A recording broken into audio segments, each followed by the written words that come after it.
oración del 9 de febrero. No, nada más. Es un texto, lo apunto nada más para comenzar a platicar. Un poco curioso porque lo escribe Reyes 17 años después de la muerte de su padre, lo escribe en 1930. No está en México en ese momento Reyes, pero en alguna medida quizás puede decirse que lo escribe como una consecuencia, como una respuesta a un libro que había aparecido el año anterior, que había aparecido en 1929, escrito por un hermano de don Alfonso, por Rodolfo Reyes, una biografía en 2 volúmenes que publica Rodolfo Reyes, hermano mayor de Alfonso. Los Reyes eran 12 hermanos, o sea que había mucho espacio para hermanos mayores, porque Alfonso es el 9º, creo, ¿verdad? ¿Sí? ¿Es el 9º de los 12, Alfonso?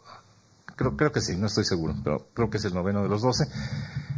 Y Rodolfo había participado un poco junto con su padre en la conspiración contra Díaz, llamémosla de esa manera, pero en su libro él se deslinda. Rodolfo en su libro da razones por las cuales él en realidad no estaba participando en la conjura política, y Alfonso Reyes se lo reclama después en la oración del 9 de febrero. Alfonso Reyes, sin mencionar a su hermano, dice que hay personas que han tenido el cuidado de deslindarse de los acontecimientos políticos, y esa, claro, es una parte nada más de la oración del 9 de febrero, es una mención pasajera, pero a mí me gusta pensar que así como la historia de la conquista de Bernal Díaz es una respuesta a otra historia de la conquista, esta oración del 9 de febrero de Reyes es también, en cierta forma, una respuesta a su hermano, con toda la delicadeza de un diplomático tan de cuerpo entero como era Reyes. Es decir, y no solo eso, la delicadeza de escribir y delicadeza al publicar, porque el texto no se publica mientras Reyes está vivo. Reyes deja las cosas arregladas para que se publique solamente después de su muerte. Bueno, a lo que ha dicho el maestro, quisiera agregar varias cosas. Estamos en 1930, Alfonso Reyes empieza a escribir el texto en febrero, justamente en la fecha que conmemora a su padre, y han pasado, como lo ha dicho el maestro, 17 años, pero también hay otras circunstancias muy interesantes que hay que tomarlas en cuenta. Estamos, les decía a ustedes, en 1930, él es el embajador, el primer embajador de México en Buenos Aires, ha conocido a la intelectualidad argentina, es un hombre respetado por toda la comunidad, pero hay una pequeña situación con una revista Libra, en la cual, junto con grupos de intelectuales argentinos, en las cuales empieza a haber el deslinde, usamos la palabra de don Alfonso, y hay cierto, digamos, como malestar en que a veces no se entiende lo que es la literatura y la política. Él es un hombre que sabe hacer política, es un hombre que sabe hacer literatura, pero creo que los campos deben de estar muy bien definidos y hay que hacerlos a la altura. Y yo creo que en ese sentido Reyes es el maestro de darnos a entender cuando hay que escribir bien, y cuando hay que hacer política, hay que hacer una política de altura. Pero además están todos esos vaivenes políticos de nuestra propia política nacional, de que si ahora hay el cambio del presidente de la República, quién va a venir, quién se va a ir, qué situación propia del cargo diplomático que tanto le agobia a don Alfonso.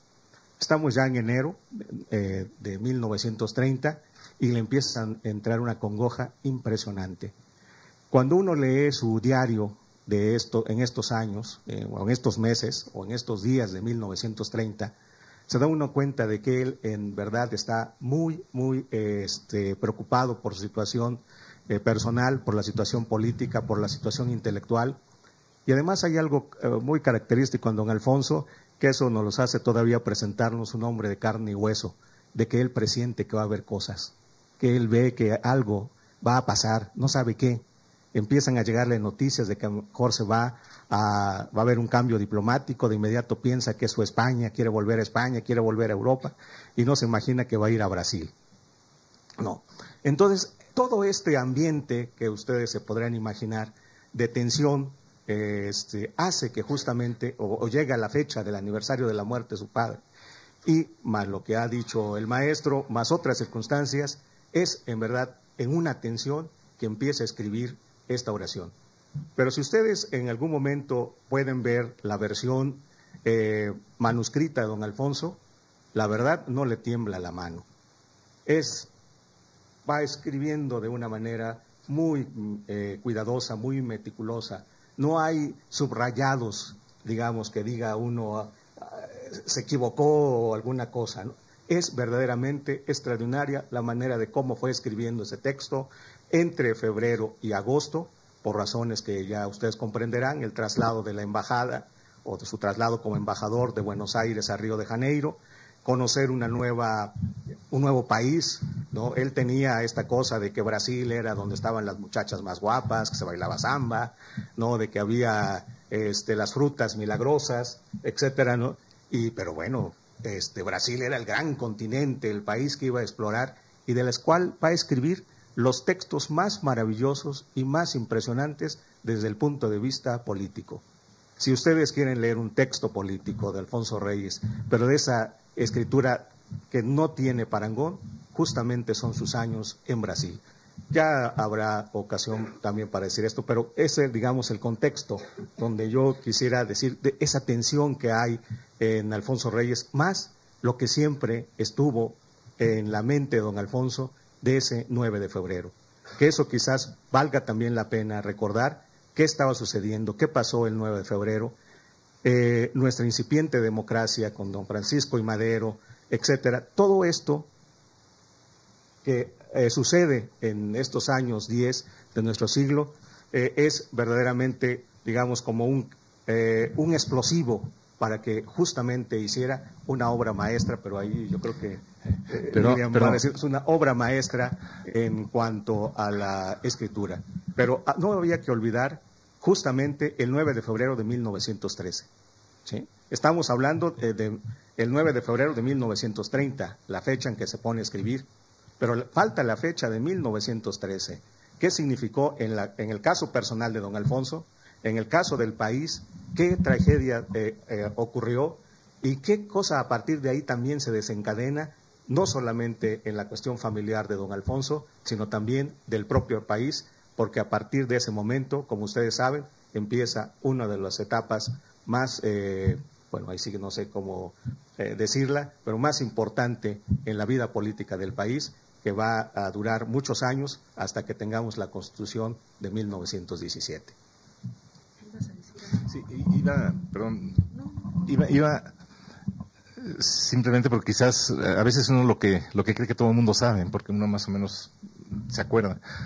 El padre de Alfonso Reyes fue un personaje importantísimo en la vida política de México durante el Porfiriato.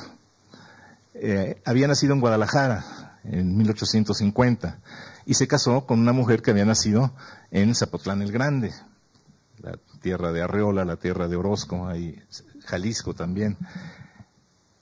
Pero don Bernardo Reyes, que fue un muchacho precoz, a los 15 años se metió al ejército para pelear contra el imperio de Maximiliano y tuvo una carrera muy brillante. Llegó a Monterrey como gobernador provisional en 1885, más o menos. Y por eso Alfonso Reyes nace en Monterrey unos pocos años después, ¿no? En 89. 4 años después Alfonso Reyes nace allá. Don Bernardo Reyes, durante el Porfiriato, llegó a ser tan importante que en cierto momento se pensaba en él como el sucesor de Porfirio Díaz. O sea, Porfirio Díaz tenía 2 posibles sucesores que todo el mundo identificaba. Uno era Limantur, que era el ministro de Hacienda, y otro era Bernardo Reyes, que había sido gobernador de un enorme territorio en el norte, porque la división política no era la que es actualmente. Había pacificado el norte, había sido ministro de Defensa, había tenido algunas diferencias con don Porfirio, pero eran los 2 posibles sucesores de Díaz. Don Bernardo Reyes, que tenía un enorme arrastre popular, y el ministro de Hacienda, Limantur. Cuando Madero llega a la presidencia, Bernardo Reyes tiene la debilidad de levantarse en armas contra Madero. No lo había hecho antes nunca, era un militar muy disciplinado, había estado en desacuerdo con otros presidentes, pero nunca se había alzado en armas. Y el 9 de febrero de 1913, Bernardo Reyes muere en el intento de tomar Palacio Nacional. Es decir, finalmente esto es lo que desencadena la oración del 9 de febrero, y uno, si no se acuerda de eso, no entiende lo que está diciendo Reyes, porque habla ahí de metralla, de caballos, de guerra, en fin. Entonces eso es lo que quería nada más recordar. Sí, impresiona mucho en esta oración la parte pública, la parte privada que podemos leer, la historia de México que está guardada aquí, el drama, el vínculo con Rodolfo, su hermano, que está aquí presente, esta tensión, todos estos aspectos de lo público, desde la gran historia hasta la historia personal, íntima, y está también presente esa otra parte entrañable del padre recuperado como libro, dice él. Con todo, yo me había hecho ya a la ausencia de mi padre y hasta había aprendido a recorrerlo de lejos como se hojea con la mente un libro que se conoce de memoria. Entonces, hay aquí, en esta oración prodigiosa, un vínculo muy fuerte entre lo público y lo privado, entre la historia con mayúsculas y la historia íntima, la intimidad más absoluta, entre la historia y la memoria. Cuando Ana Laura me invitó a participar aquí, no sabía hasta qué punto puede en lo personal conmoverme esto, ya que mi propio padre fue un intelectual en Argentina que tuvo una gran biblioteca. Entonces, leer esto para mí es evocar un largo diálogo que también en lo personal he perdido con mi padre, y recuperarlo como libro, recuperarlo como biblioteca. Entonces yo quería también, pensar en esta relación del Reyes escritor, diplomático, con el padre. El padre era hombre de armas y era hombre de letras, ¿no? Como en el famoso discurso del Quijote, y en todo este tema de la pugna entre las armas y las letras, que aparece desde el Quijote, aparecerá también en escritores como Borges, que vienen de familias que hicieron patria, y de hombres que se debatían entre este aspecto público, las armas, y el aspecto privado, la lectura y la escritura. El padre de Reyes también escribió, es decir, tuvo todo este aspecto público como militar, como gobernador. Fue, por ejemplo, quien luchó para acabar con el sistema de levas, es decir, poner a la gente a la fuerza en el ejército y buscar una profesionalización del ejército, como en Argentina la había hecho Sarmiento, buscar que hubiera una carrera militar, ¿no? Que no fuera un castigo ir al ejército, sino que fuera la adopción voluntaria de una carrera. Tenía varios textos de distinto carácter y era un profundo y gran lector, un gran conocedor de románticos y de modernistas. Era uno de los, algunos dicen que fue el primero en publicar en México el Ariel de Rodó, ¿no? Hay un alumno que tiene la teoría de que hubo un grupo de estudiantes que lo publicó antes, pero hasta el momento sabemos que la primera edición que circula del Ariel de Rodó la hace el padre de Reyes. Entonces está también esta tensión entre el héroe romántico que ve a caballo, un poco napoleónico, que ve Reyes en su padre, y el fino lector modernista que lee además a los últimos románticos como Otón, y comienza ya a recuperar otras lecturas. Entonces hay como un diálogo de Reyes con el padre. Estaba yo rememorando los muchos diálogos de muchos hijos escritores con padres escritores. desde el que todos ustedes recordarán, el tan desgarrado diálogo de Kafka con su espeluznante padre, pero hay otros diálogos mucho más mansos y amorosos, desde el diálogo de Miguel de Montaigne, el padre del ensayo, con su propio padre, que era un humanista, era un hombre de libros, que hizo con el pobre hijo una especie de experimento pedagógico, hizo que Miguel de Montaigne, hacia 1520, fuera criado por un aya que solo le hablara en latín. Es decir, hizo como un experimento humanístico con el hijo. Y hay un diálogo perdido y recuperado por Miguel de Montaigne con su padre, y sabemos hasta qué punto Montaigne fue una lectura fundamental para Reyes también. Hay otros hijos, como el propio Borges, hijo de una biblioteca y de un padre, es decir, que de algún modo hay una tradición posible de perpetuar la memoria del padre, seguir con el mandato paterno, desde Ignacio Ramírez o Bilbao en Chile, que continúan con la tradición liberal del padre y la llevan a sus últimas consecuencias, son liberales recalcitrantes de segunda generación, hasta hijos hijos escritores o críticos que recuperan la memoria del padre. Es decir, hay dos formas de lidiar con la figura paterna: romper con ella o continuarla. O hay dos etapas también, ¿no? Primero la ruptura y luego la recuperación de la figura del padre, que es un poco lo que dice Freud en algunos de sus escritos.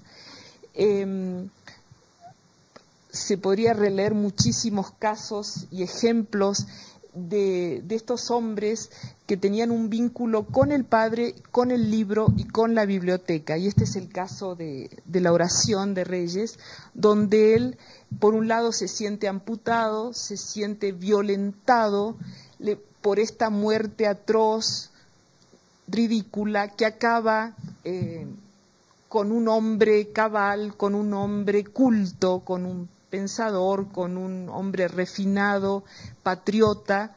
Es decir, cómo está absurdo de que en un minuto de metralla se acaba con la vida de alguien. Entonces, esta pérdida del padre real y una recuperación del padre simbólico a través de un diálogo implícito con él, como lectores, como hombres de biblioteca, ¿no? Bueno, sigamos, segunda vuelta.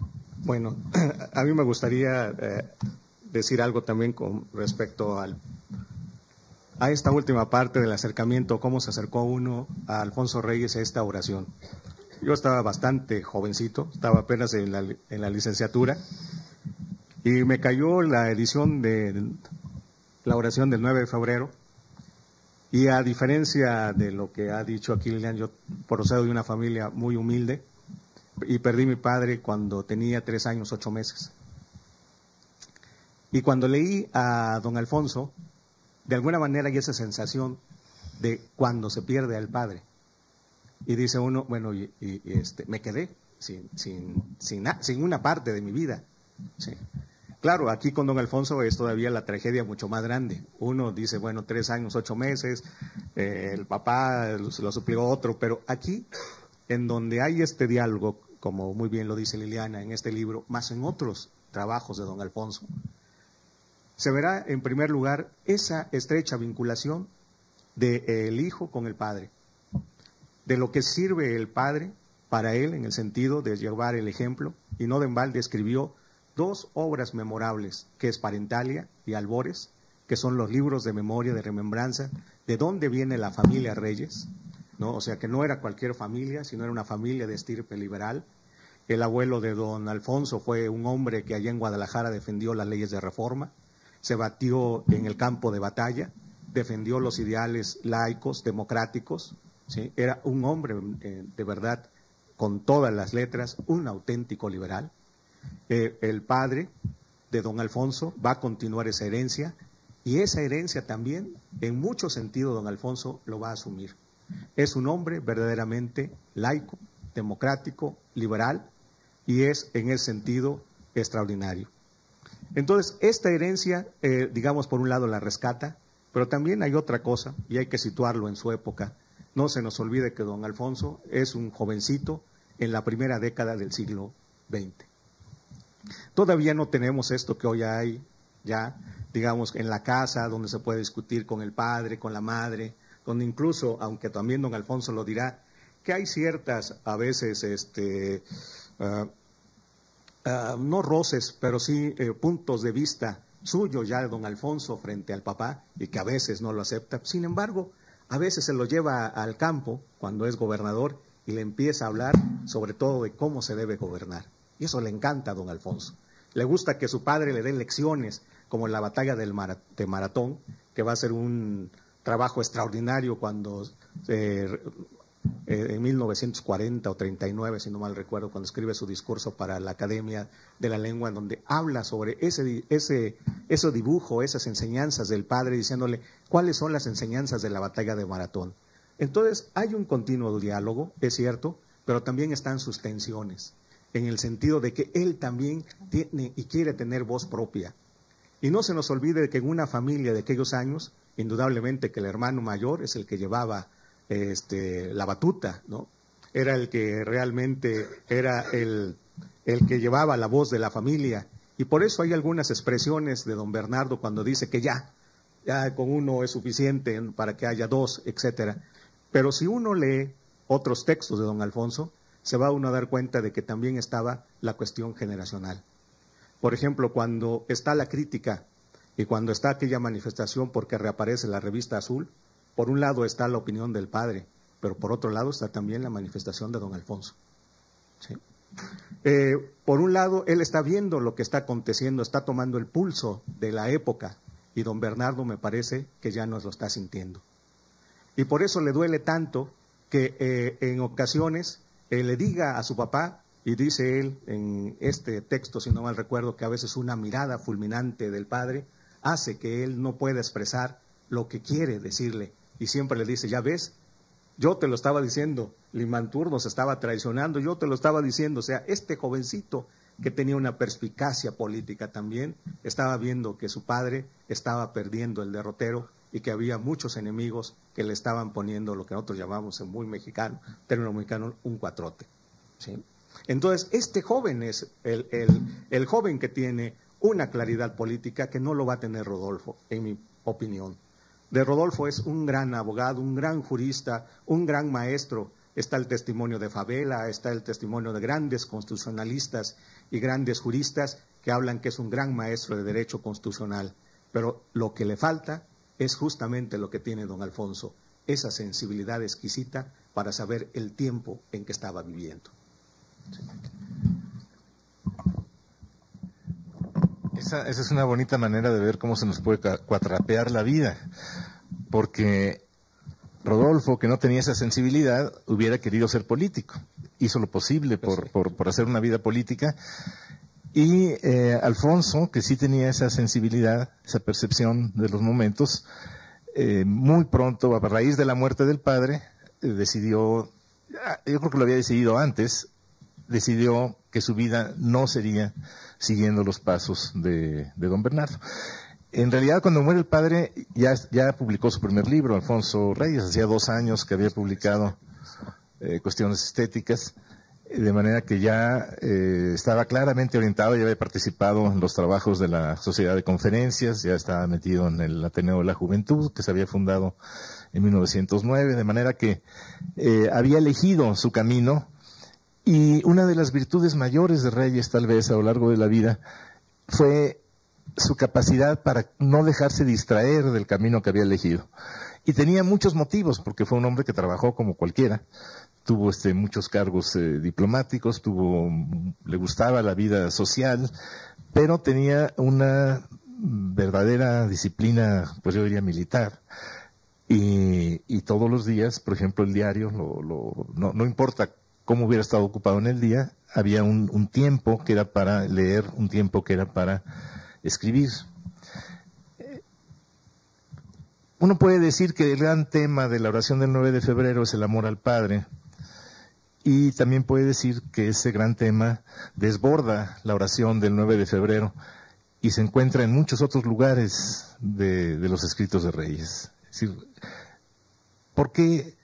Hay muchas razones para leer a estas alturas, ya metidos en el siglo XXI, volver a leer esta oración del 9 de febrero. Yo creo que una de las que pesan, antes de entrar a otras más especializadas, sería simplemente ese amor al Padre, que es verdaderamente conmovedor en el caso de Reyes, y más cuando uno empieza a tropezar con él, no solamente en Parentalia y en Alborada, que son los dos libros dedicados a la familia, sino en medio de sus versos, y en lugares donde parecería que no tiene nada que ver, de pronto asoma el Padre, y Reyes vuelve a rendirle un tributo de amor,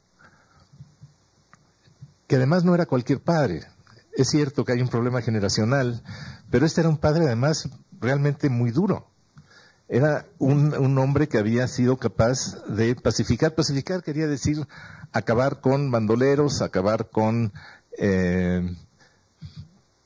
lo que ustedes quieran, pero también con los opositores políticos del régimen.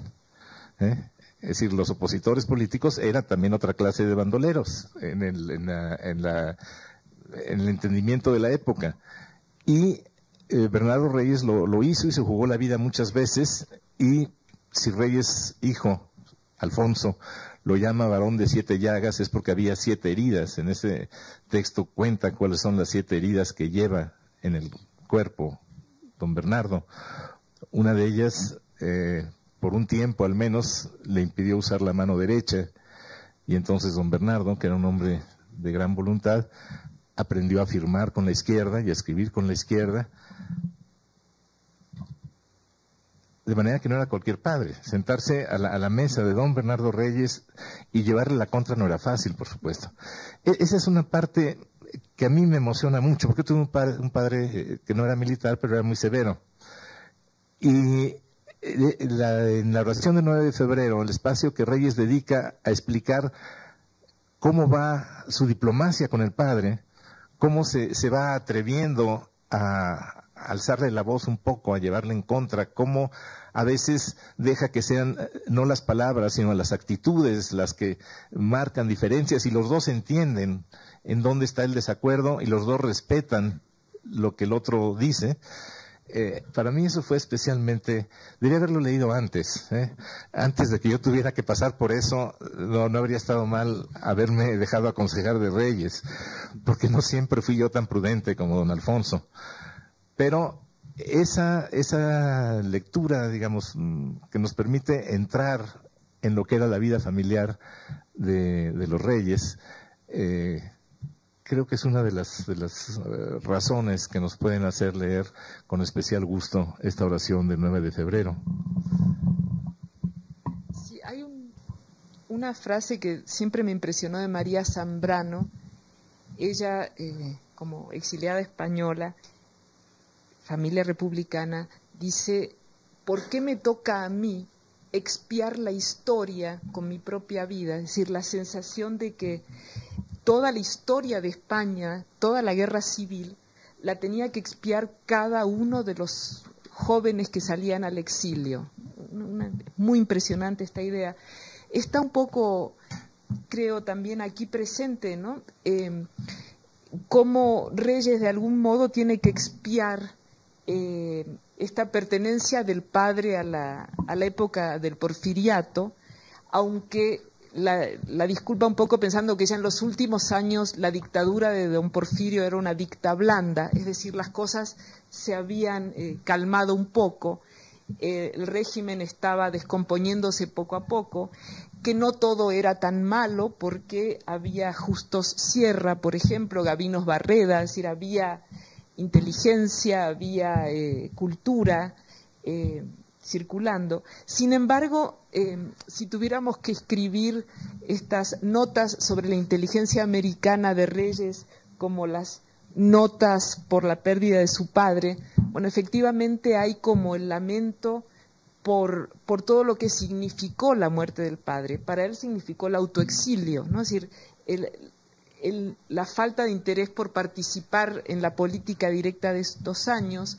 la decisión de dedicarse a la vida de la cultura, de la diplomacia, de las letras, la decisión de salir del país, y luego este regreso donde don Alfonso ya encuentra la revolución consumada y se dedica, es muy impresionante también, a divulgar, a hacer propaganda de la revolución. Es decir, una de las razones por las cuales él sale como embajador a la Argentina del Brasil y previamente está en España como está en Francia, es precisamente la necesidad de hacer propaganda, de normalizar la revolución en otras partes del mundo que veían con susto el proceso revolucionario mexicano.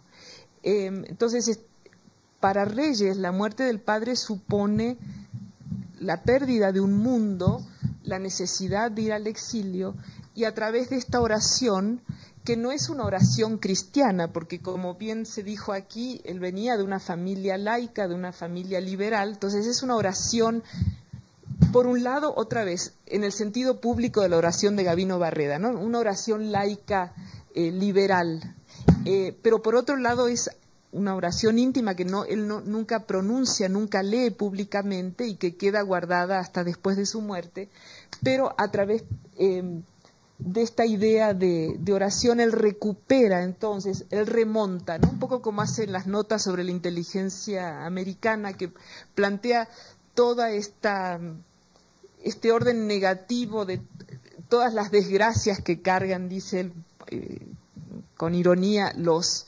hispanoamericanos y cómo se podrán remontar estas desgracias.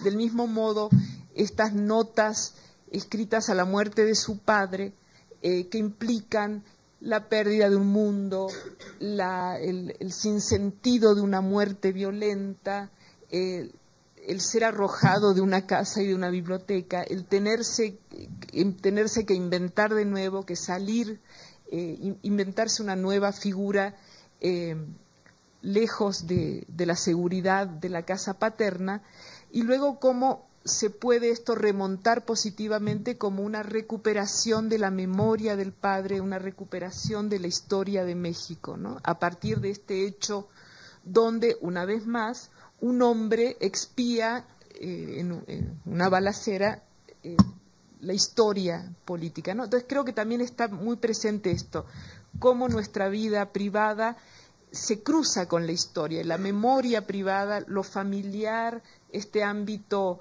de los afectos familiares, el ámbito del don, de la gratuidad de los afectos de la familia, se cruza con la vida de afuera, con la violencia, con la incertidumbre política, ¿no? Sí. Sí. Ah, bueno. La invitación, en primer lugar, a leer a Reyes. Y uno de los textos quizás que pudieran a ustedes emocionarles es esta oración. Hay otro texto que puede ser complementario a la oración, que es su pasado inmediato, que me parece un texto maravilloso. Qué estilo la de don Alfonso, disfruta uno la lectura. Si hay alguien que puede decir el arte de escribir está en quién, eso está aquí en Reyes y en estos textos.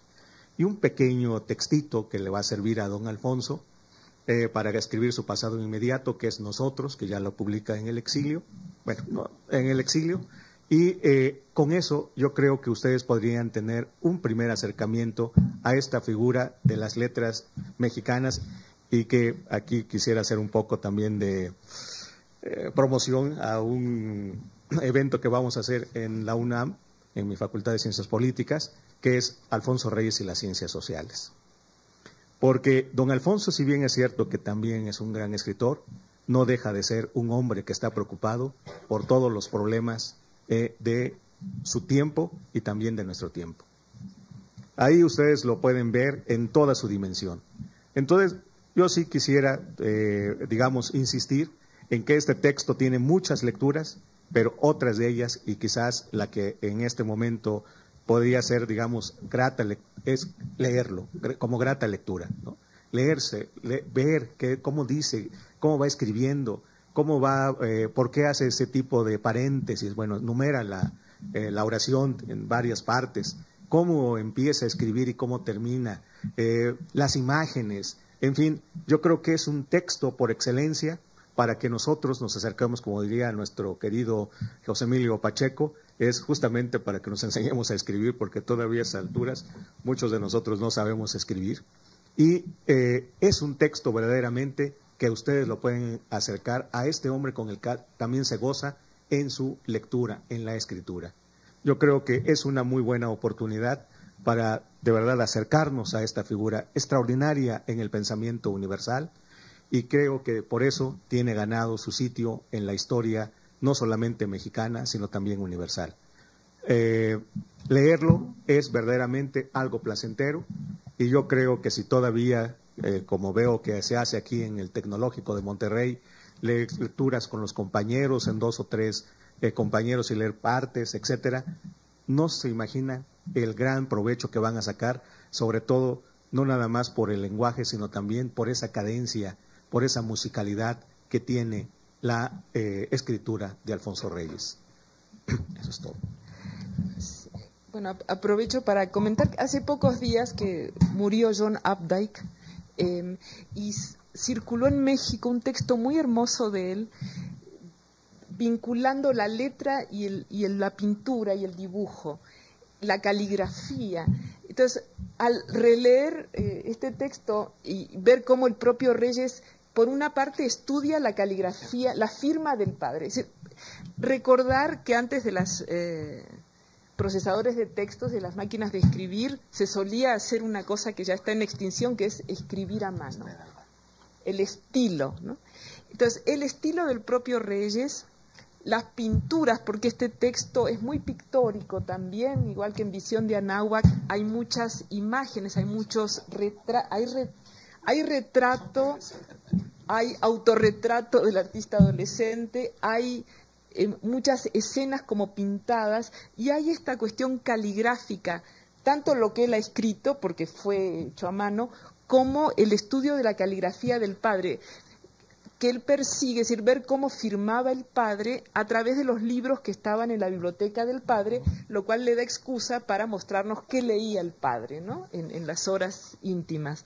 Entonces, es también muy, muy hermoso recuperar a este Reyes, que Paulette Patout lo ha hecho muy bien, el Reyes pictórico, el Reyes caligráfico, el Reyes plástico, además del Reyes escritural, dueño de la mayor prosa en lengua española, como decía Borges, ¿no? El mayor prosista en lengua española que habían conocido los hombres de su generación era Reyes, ¿no?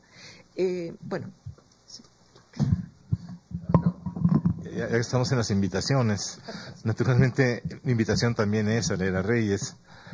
Ustedes tienen la enorme ventaja de que el TEC haya estado publicando esta antología de Reyes, donde participa don Alberto Enríquez, que dirige Carlos Fuentes, que todavía no está publicada completa. Pero de lo que está publicado, si hay un volumen especialmente propicio para iniciarse en el trato de Reyes, yo diría que es el de Memoria, donde está toda la vida familiar de Reyes, a partir de estos libros de Parentalia y de Albores, donde está la oración de 9 de febrero, es un libro que preparó Marro Glass, tiene un espléndido prólogo, tiene un espléndido prólogo que explica muchas de las cosas que hemos aquí dicho y que ayuda a entender mejor lo que Reyes explica. Y quiero también proponer que de la lectura de Reyes vayamos a la lectura de otros autores. La muerte del padre provocó beber un cáliz de Ricardo Garibay, provocó algo por la muerte del mayor Sabines, de Jaime Sabines, y creo que la lectura de esos 3 textos, más o menos al mismo tiempo, la oración del 9 de febrero, la poesía de Sabines, la escritura de Garibay sobre la muerte de su padre, ayudan a disfrutar más los 3 textos. Y algo que no tiene nada que ver con todo lo que hemos dicho hoy, pero que es una invitación también a una lectura comparada. lean ustedes La Cena de Reyes y lean Aura de Carlos Fuentes. Y creo que por ahí van a encontrar coincidencias, obsesiones compartidas. Carlos Fuentes, si de alguien se considera discípulo en muchos sentidos, es de Alfonso Reyes. Y la lectura comparada, Aura, La Cena, creo que puede darles motivo para discutir con los compañeros, con los amigos. Sí, nos acompaña la maestra Alicia Reyes, que quería hacer un agregado, un comentario. Muchísimas gracias, maestra. Sí, simplemente recordar una anécdota que a lo mejor no muchos conocen. La oración del 9 de febrero estaba escondida en los cajoncitos de la biblioteca de mi abuelo, y ahí lo descubrimos, mi abuela Manuela y yo, cuando él ya había muerto. Resulta que las casas de mi padre y de mis abuelos se comunicaban, y mi abuela a las 3 de la mañana iba y me tocaba en la ventana. Me decía, ven, porque he encontrado algo nuevo. Y entonces así nació el interés de publicar esa oración del 9 de febrero con Editorial Era. Otra cosa que quiero recordar aquí, ya lo dije en una conferencia en el claustro de Sor Juana, es que la visión de Grecia de Alfonso Reyes nació justamente gracias a su propio padre. Él le comentaba, le explicaba las batallas griegas, la batalla del Peloponeso, de Salamina, de Platea, etcétera, etcétera. Y ya años más tarde, yo publiqué la correspondencia del escritor francés Valéry Larbaud. Es una correspondencia preciosa. Les cuento esto porque Valéry Larbaud y mi abuelo fueron muy amigos, y Valéry Larbaud le regaló a Alfonso Reyes unas miniaturas del ejército mexicano y del ejército azteca. Están a sus órdenes el día que quieran visitar la casa del abuelo. Y quiero agradecer a los participantes, a Ana Laura y a todos ustedes su asistencia. Estoy profundamente emocionada. Muchas gracias. Muchísimas gracias, maestra. Ahorita la comparto. Muchas gracias. Muchísimas gracias, es un honor tenerla con nosotros. Hay un comentario del Campus Monterrey, dice: me gustaría que comentaran sobre la influencia del exilio de Reyes causado por la muerte de Bernardo Reyes en su posterior apoyo a los exiliados españoles. Asimismo, lo que este exilio representó para la literatura mexicana posterior, pues como mencionó alguna vez Villaurrutia, los contemporáneos crecieron solos porque los posibles padres literarios estaban lejos. ¿Sé qué comentario tienen al respecto? Bueno, esta es una parte muy interesante de la vida de Alfonso Reyes. En efecto, yo creo que la experiencia de salir de México hacia Francia primero y después de estar en España 10 años es fundamental. No se les olvide que hay una parte en su obra de don Alfonso en donde habla de que hubo un periodo donde él trabajó para las letras y en verdad prácticamente con un sueldo que apenas le alcanzaba para vivir. Son estos años muy intensos y muy verdaderamente aleccionadores. Pero en esos 10 años en España, más el año que estuvo en Francia, le permitió conocer a muchos, pero a la mayoría de intelectuales españoles, yo diría que no solamente de una, sino de varias generaciones de españoles. Imagínense el primero o uno de los primeros que ve en más o menos septiembre de 1914 es Azorín. Está en San Sebastián, ahí lo encuentra. En ese mismo año conoce a Enrique Díaz Canedo, ¿no? Después va conociendo poco a poco, indudablemente, a Ortega y Gasset, con la cual hacen bastante compañía, sobre todo en las grandes empresas culturales, como es, por ejemplo, el periódico El Sol, la revista España, en fin, siempre Ortega lo invitaba, publica en la revista de Occidente, etcétera. Hay una amistad y una comunicación también entrañable sobre temas que les preocupa y que le va a preocupar de manera muy especial a don Alfonso, que es el tema de América. Entonces empieza a conocer a estos personajes, a Unamuno, Valle Inclán, diríamos, de la lista de grandes intelectuales españoles, en todo caso, ¿a quién le faltó conocer? Porque creo que conoció a todos, ¿no? Entonces, está esta generación, están las que vienen, ¿verdad? Por ejemplo, está Cernuda, que en algún momento por ahí se conocieron, está Moreno Villa, con la cual trabajó muchísimo, etcétera. Pero además, lo que es importante de este intercambio, digamos, cultural, es también conocer qué cosa querían los españoles en estos años, ¿verdad? Él es muy amigo de don Manuel Azaña, él es amiguísimo de Luis Araquistain, él es amigo de todos aquellos que van a hacer la Segunda República Española y conoce de antemano sus luchas, sus desvelos, justamente por tener otra España. Hay un caso que conozco, digamos, muy puntualmente, que es el caso cuando don Alfonso está de embajador por segunda ocasión en Buenos Aires, 1936-1937, se le envía ahí a esta región, justamente a este país, porque está la conferencia de Buenos Aires, la conferencia por la paz, en diciembre del 36, pero ocurre justamente en julio el golpe de Estado, el golpe que da Franco a las instituciones republicanas. Está en ese momento también don Enrique Díaz Canedo como embajador de España en Argentina, y es conmovedor ver cómo estas dos figuras que hace años se ven en España, ahora se ven en Buenos Aires y están pensando, están luchando, están otra vez a soñar y si ustedes quieren también a sufrir por esa república que en algún momento estaban viendo primero ver nacer, después la vieron nacer y ahora la estaban viendo justamente apuñalada. Por eso, más adelante, cuando se hace cargo, por invitación del presidente Lázaro Cárdenas, a dirigir la Casa de España en México, todo mundo habla de Alfonso Reyes. ¿Quién es Alfonso Reyes? Pues es justamente, como diría Gauss. Gauss lo considera un español. Él sabe aquí, en México, que justamente don Alfonso es un mexicano. Dice, yo sabía, yo me imaginaba que era español. Y todo el mundo le toca las puertas. Hay unas cartas impresionantes donde llegan los refugiados a la Ciudad de México y lo primero que se dirigen es a don Alfonso. No importa que fueran 2, 3 o 4 de la mañana.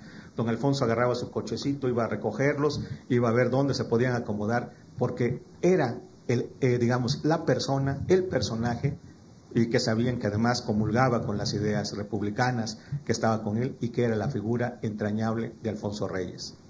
Yo creo que ahí Gauss tiene toda la razón cuando habla de que no hay un mexicano que sea tan español como justamente don Alfonso, en ese sentido de pertenencia, de saber que un país, cómo se estaba construyendo, lo que cuesta construir un país y lo que duele ver cuando un país justamente lo están despedazando, como es el caso que hicieron en España de 36 a 39 y después esa dictadura que fue el franquismo. Pero ahí está, digamos, esta parte emotiva y muy importante de Reyes con el exilio español, y en la cual indudablemente, pues por supuesto, estando en la casa, ayuda, y no siendo nada más director, también como persona, como caso particular, atiende y ayuda al exilio español. Voy a agregar algo muy breve. Reyes conocía en carne propia lo que era el exilio, lo había sufrido. Hay un texto de Reyes, se titula Días aciagos, se publica muchas veces a continuación de la oración del 9 de febrero, en donde cuenta sus malos ratos en París y luego en la salida de España, porque le toca también salir de España cuando comienza la guerra.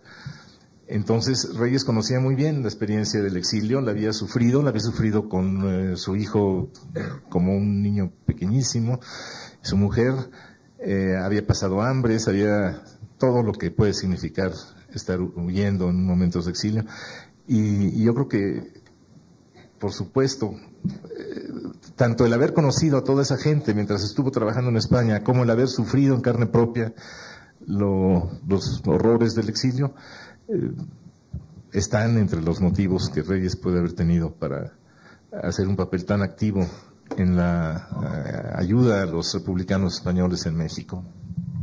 Sí, él era un hombre incluyente, generoso, que además sabía del exilio físico de uno y del pérdidas de bibliotecas. Él y su querido amigo Pedro Enrique Sureña habían vivido varias veces la necesidad de tener que desmontar bibliotecas, empezar de nuevo.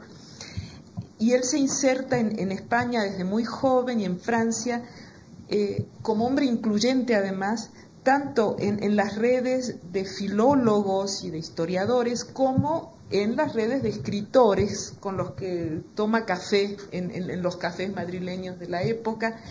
Y además se inserta en un clima del krausismo español y luego el republicano, en el cual el libro y la cultura eran una forma de salvar del atraso a nuestras naciones, ¿no?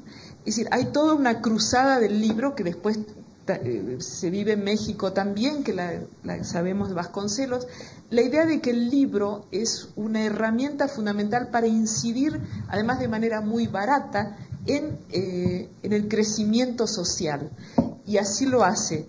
Y además tiene algo que tenemos que admirar y tratar de imitar mucho, la posibilidad de ligar lo privado y lo público, ¿no? Hoy nos da miedo muchas veces lo que está pasando fuera de nuestras casas, preferimos encerrarnos, mirarnos el ombligo por pánico a cómo incidir en la vida pública. Estos hombres tenían la generosidad y la amplitud de miras de ver que lo privado y lo público se podían confundir y que uno podía incidir en lo público. Y además, otro de los efectos, bueno, además de salvar vidas y salvar inteligencias y traerlas a México,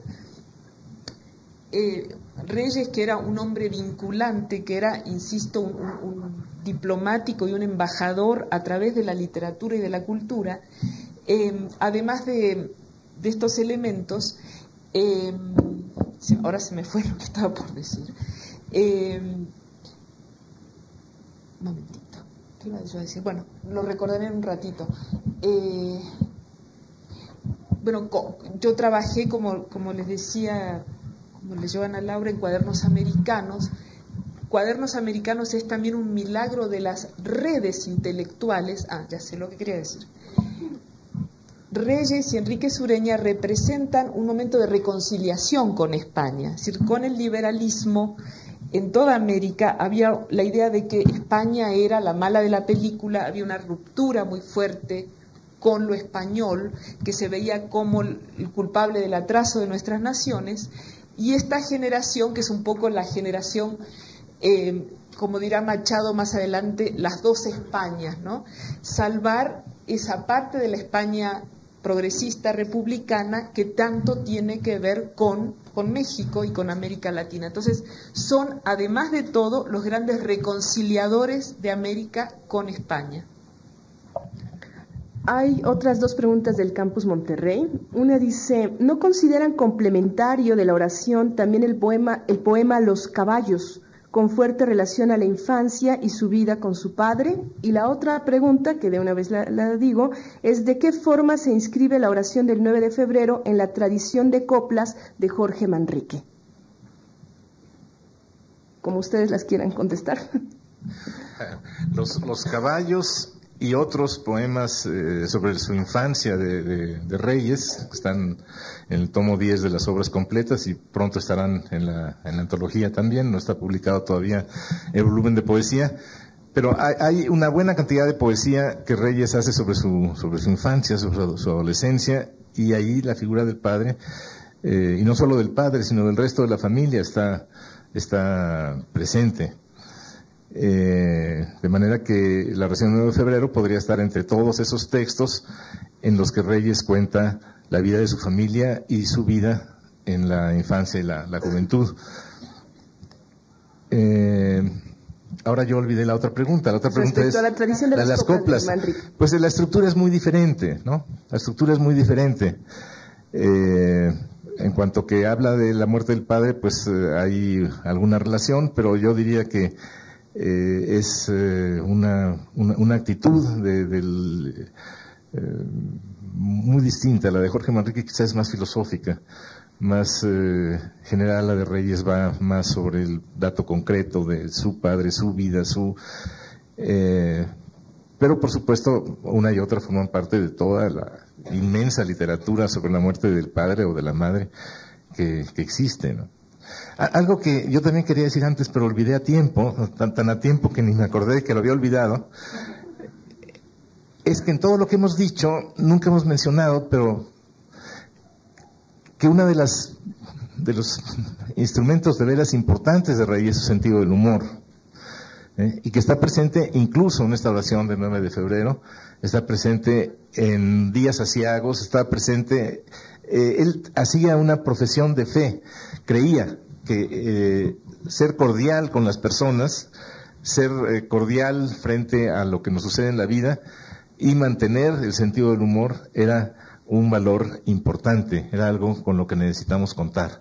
Entonces, claro, en un texto como la oración del 9 de febrero, el tono que prima es el de la tragedia, pero esa tragedia está aquí y allá apuntalada, salpicada, con algunas breves pinceladas de... Felipe, yo creo que donde está más la huella del padre es en sus anécdotas de Homero en Cuernavaca.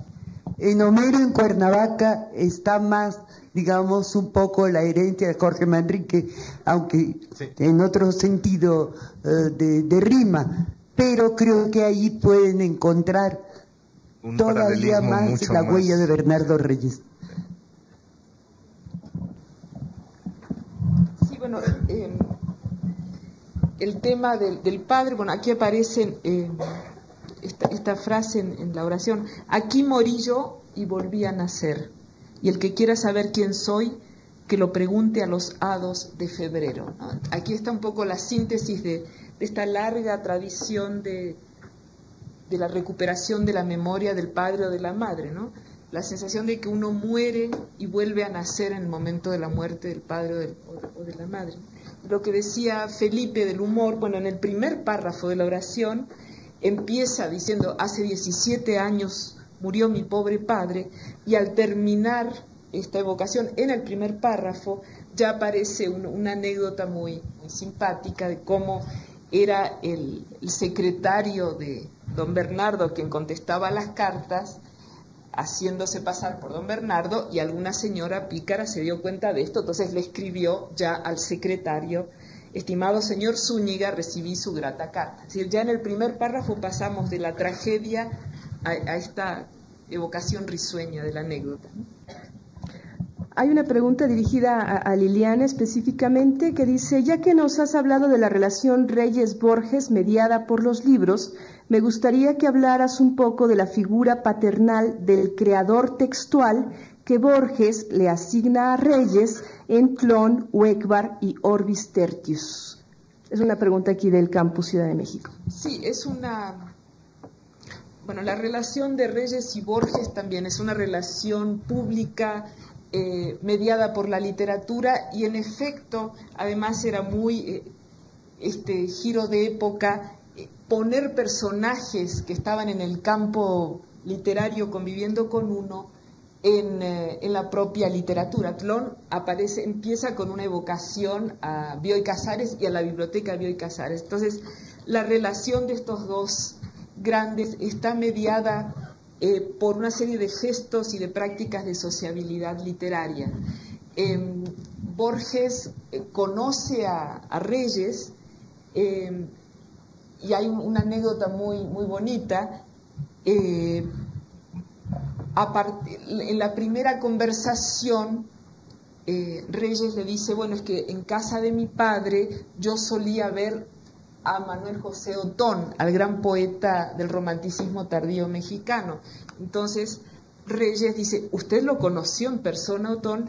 Y la forma en que lo pregunta es una alusión a una expresión que usó el poeta Browning al hablar de Shelley, y la hace en inglés además. Entonces hay como todo un guiño de buenos entendedores entre Reyes y Borges, es decir, los dos se reconocen muy ligados al mundo de los libros, muy ligados a la literatura inglesa. Hay guiños, hay enigmas compartidos. Entonces, la relación de Borges y Reyes es insisto, desde prácticas de sociabilidad literarias. Por ejemplo, Reyes lo va a invitar a Borges a que publique algo en alguna de las revistas que está sacando Reyes. Borges se niega porque participaban algunos nacionalistas con los que él no estaba de acuerdo, pero es Borges quien le lleva a Reyes nada más y nada menos que los manuscritos de Macedonio Fernández, que gracias a Reyes son salvados de perderse en otro cajón, ¿no? ¿No hay algún otro? Es que creí que ibas por otro lado hace un momento. Reyes publica Cuaderno de San Martín, que es uno de los primerísimos libros de Borges. Borges quiero olvidar, sí. Sí, pero en ese momento quería que se lo publicaran, ¿no? Y Reyes le publica. Reyes tenía la costumbre de andar fundando revistas y colecciones de libros donde anduviera.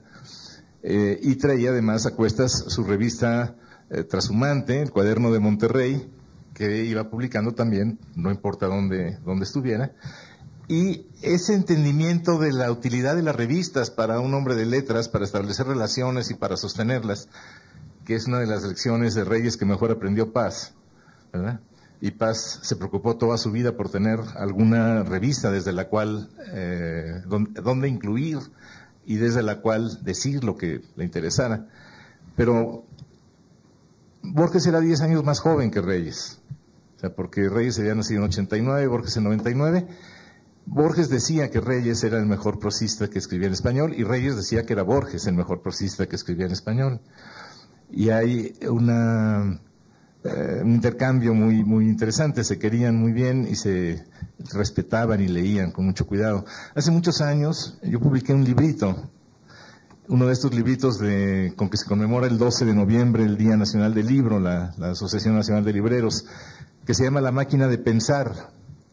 Esto tiene que haber sido en 89, porque se cumplían 100 años del natalicio de Borges.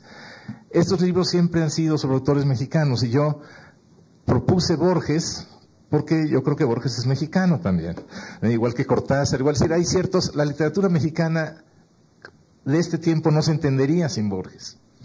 Entonces, en muchos sentidos, son autores que han aportado a nuestra literatura y a nuestra cultura, tanto como a la de sus propios países. Sin embargo, mis compañeros de la Asociación de Libreros se mostraron duros y dijeron, no, Borges es argentino y este libro, etcétera. Y la manera de salvar el escollo fue hacer un diálogo entre Borges y Reyes a partir de textos suyos sobre temas que los dos trataron, ¿no? Temas a veces un tanto podrían parecernos frívolos, como la novela policíaca, el cine, algunas cuestiones de moda. Uno podría, no creo que no está incluido ahí, pero podría haber hecho parte del diálogo con lo que dijeron sobre deportes, los dos. Yo nunca he podido averiguar con quién jugaba golf Reyes. ¿Quién sabe con quién jugaba golf Reyes? Yo no sé, porque uno de los textos más, bueno, uno puede decir que es uno de los más admirables casi de cualquier texto de Reyes, pero uno que a mí me asombra en especial es el que le dedica al lenguaje del golf. Y Reyes jugaba golf, eso hasta ahí puedo creerlo, puedo estar seguro. Lo que nunca he podido saber es con quién jugaba golf, quiénes eran sus compañeros de juego. Y deben haber sido unos juegos bastante difíciles de soportar para un golfista verdadero, porque me imagino más bien gente de la calaña de Reyes y que se pondrían a platicar de Homero o de cualquier otra cosa y pues caminarían un poco por el campo de golf, ¿no?